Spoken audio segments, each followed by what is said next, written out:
Let's now get you some more trading ideas in our segment Super 6, and then we'll come back.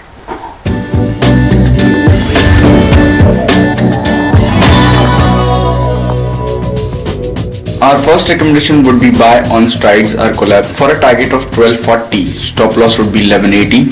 After 3-4 days of consolidation, the stock has given a close beyond its daily 89 EMA, placed around 1200 1180.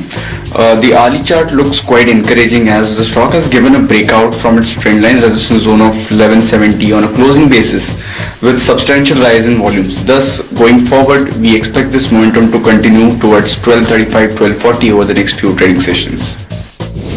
My first recommendation today is buy on Bank of Baroda. If you look at the option chain, 200 strike call option commands the highest strike concentration. So going ahead, you can say that 200 is going to be a fairly good resistance for the stock, and if that is crossed, a target of 215, 220 can also be seen. So I recommend buying Bank of Baroda for trading targets of 200, keeping the stop loss at 187.5. First call for the day will be a buy call in IDFC. IDFC in last couple of days, stock has made an inverse head and shoulder pattern, and in yesterday's trade, stock gave a breakout above 135 level from this pattern, which is a bullish pattern.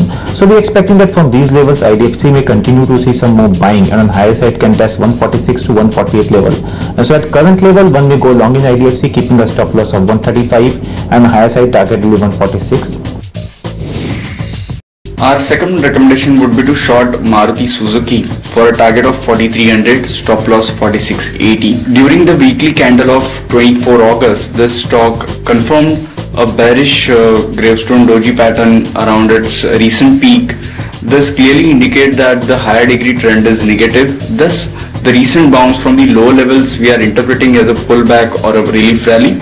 Going forward, we expect this stock to correct towards 4300, 4200 over the next few trading sessions, and a protective stop loss can be kept around 4680. My second recommendation today is buy on Strides Arcolab. Volumes have been very encouraging. It's trading about 100 DMA. The next set of the logical resistance that comes to the mind is 50 DMA, which is placed somewhere around 1240 kind of zone. So that is where I feel the resistance can be seen in the stock, and that is held, the stock would be on the way towards its previous high of 1300. So I would recommend going long in the stock with a target of 1235, keeping the stop loss at 1180 rupees. A second call will be a sell call in Lupin. If we see Lupin, then Lupin is facing stiff resistance in the range of 1900 to 1920 levels, and around those levels we are continuously seeing some profit booking. In yesterday's trade, again we saw some profit booking in the counter, and we are expecting that this profit booking may continue for some more time, and the stock may test 1820 level in next couple of trading sessions. At current levels, one may go short in Lupin, keeping a stop loss of 1915 with targets of 1820. Alright, those are a lot of trading ideas for you, but now let's invite Prakash Diwan of prakashdiwan.in and Siddharth Bhamre of Angel Broking to give us their views on individual stocks and of course the market as a whole. Prakash is a secret auto analyst as well, so we'll ask him about all the auto stocks.